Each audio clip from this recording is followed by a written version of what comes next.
Hey guys, welcome back to the Stories on the 3-Hour News Show. Now, before we start our discussion today, because we have someone here in the studio, very special, I want to ask my co-host here, Yanni. Oh no, what is it? Let's just hope that she can answer this very, very good. So, Yanni, what type of technology, right? What type of technology do you use daily? And what is the most advanced one that you have used or seen? Used or seen? You know what? I think for this question, in 2023, it made viral. It was ChatGPT. I think at one point everyone was talking about it. So I think that's the one thing that popped into mind if you ask me that Have question. you tried it? I did. You did? That's good. I've tried it. Yeah. It feels like you're just, chatting with someone who knows everything, right? So it's pretty interesting. Now, talking about technology in 2023, generative artificial intelligence, that's the keyword, has successfully reduced the need to create content manually, and companies can now create content in marketing and social media in large volumes rapidly. That's right, and to delve more about artificial content outlook in 2024, joining us in the studio is Kata.ai co-founder and CEO Irzan Raditya. Irzan, welcome to the studio. Welcome to the studio. Thank you for having me. Thank you so much for being here. So, we want to learn more, obviously, from you. And so we're going to start from the basic question. Yes. What is artificial content and how does it differ from the conventional content on the internet that we see every single day? Yeah, so I think ever since the introduction of generative artificial intelligence in 2023, this year, you mentioned about the rise of ChatGPT and the consumerization of AI, the way I call it. That means that now AI is not only able to understand content, for example, like text, images, videos, but it has the ability to create something. A content meaning could be in a form of text, in a form of video, images, or even codes, or even like 3D assets. So those are what we call as artificial content. So content that are generated synthetically by using AI. That's really interesting. Now, how has the AI language models evolved since 2022? Let's not move back that far. And what are the key features of the latest models? Right, I think if we talk from the core model itself, right now we are relying on large language models, LLM.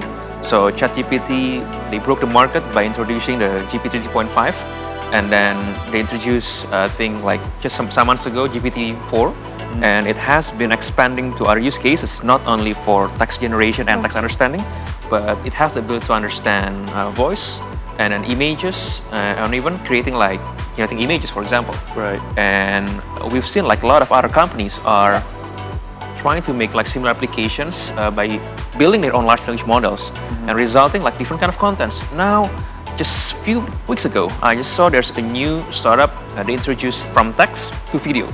So you can prompt just using text and it produces like high quality, production house quality video for a couple of seconds. Yeah. And it's just the beginning. So is that free to use that app right now? I think there's some similar applications that are free to use or free trial. Okay. But typically, really want to try that. Pay per use, for example, subscription based. Yeah. So cool. You just type in the words and then pop up a video. Exactly. Right. If we're talking about AI, it feels like this is something that would happen. You wouldn't think that it would happen like nowadays, right? Like back in the days, you would think that it only happens in movies and stuff like that. Okay, but before we continue with our questions, but can you talk about a little bit more about Kata.ai? Yeah. I mean, when did it first publish, or can you tell us a little bit more about it? Yeah, the company started back in 2015, but we pivoted from YesBoss, a B2C company, to become a B2B company called Kata.ai, a conversational artificial intelligence platform in 2017. So ever since, we have been helping corporations like large enterprises, from telco, banking, insurance, retail, consumer goods to improve their customer engagement by utilizing AI. So-called like AI-powered chatbots for customer service, marketing, sales. So we help them to reduce costs and then increasing their sales as well, using like applications like WhatsApp, Telegram, and other like chat apps, understanding like human language in Bahasa Indonesia. Oh, in Bahasa Indonesia too now? Yeah, I think that's our specialty. Making machine to understand Bahasa Indonesia, including like Jaksa language, for example. Oh, wow. No way. So cool. That is fun. Yes, now how are the AI systems being used to personalize content for individual users? And how is this impacting the user experience? I'd say like we see from the traditional like marketing CRM, like customer relationship management. typically before the age of AI, we just create like a content, like a copy of advertisement that is one size fits all. Okay, this seems sound, and then our customers will get information and they will click. Okay, and like move default, on. Exactly, and then moving to the second era, I think we talk about the 2000s, the internet era. Everyone have been capturing information about their customers, and then they're starting to make segmentation. Okay, these are the segmentation for affluent customers. So we talk about banking businesses, and then we build content for like mid customers and then the low income ones. So it's not really personalized, but we are trying to cater like different kind of segment, right? Yeah. But in the age of AI, so I thought we'll sit down with one of my friend who's working at the bank, and she's a marketer, and we try to like boil down the parameters and variables, what it takes to create like hyper personalized content.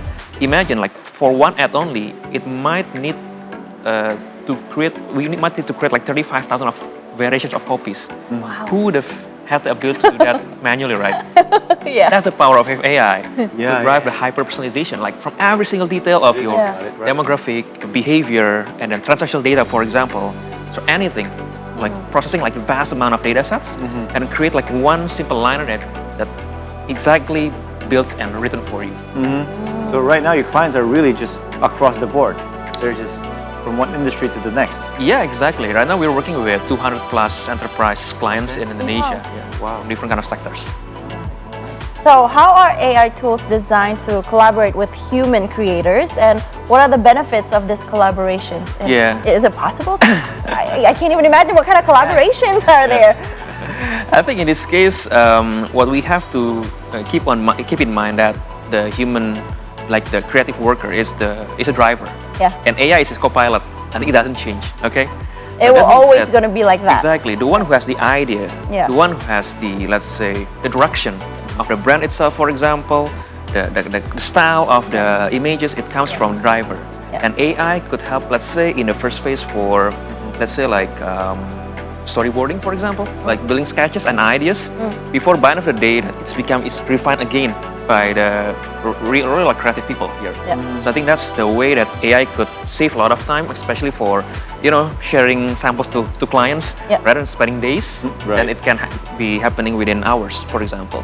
It cuts a lot of manual work, but by the end of the day, it's not really advised to use AI solely to drive content, but there should be like the human in the loop and the expert who really supervise the quality of the content itself.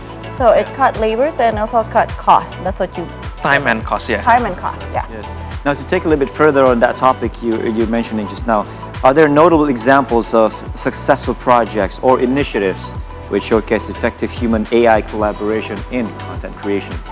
Yeah, I think a couple of weeks ago I saw the initiative from Coca-Cola. So they collaborate with content creators and then their image assets and to create some ads, for example. And I think it went successful. I don't have like any figures or numbers, but that's something that just pop up in my mind. And I think it's just the beginning, and we'll be seeing more and more coming in next year. Now, what do you think? This is probably before we take a quick break. Both of us, we're into sports, and nowadays, lately, we see a lot of the when we watch sports, there's normally commentators. Nowadays, you can see actually AI doing that, not real person doing it. What's your take on that? Exactly. So I think that's becoming interesting because as long as you have the data points coming from the camera, right? So LeBron is trying to shoot from which angle, and then utilizing the favorite commentator's voice, and then it's just possible. But again, I think it's more like making choices. Like what does it really send a message to your audience, to your fans, right? So I think it's the phase of experimenting, and then at the same time like finding the right fit, how to collaborate between like real human and AI. Yes. We still see some of the chats and discussions. Some people are liking it, some people don't like it at all. So, so I think your job is not in jeopardy just yet. Not yet. I don't really like it yet because I think they still need to shape it up a little bit better. Right. We'll see. Still robotic, eh? Yes. All right. See, the stories will continue after the break, and don't go anywhere.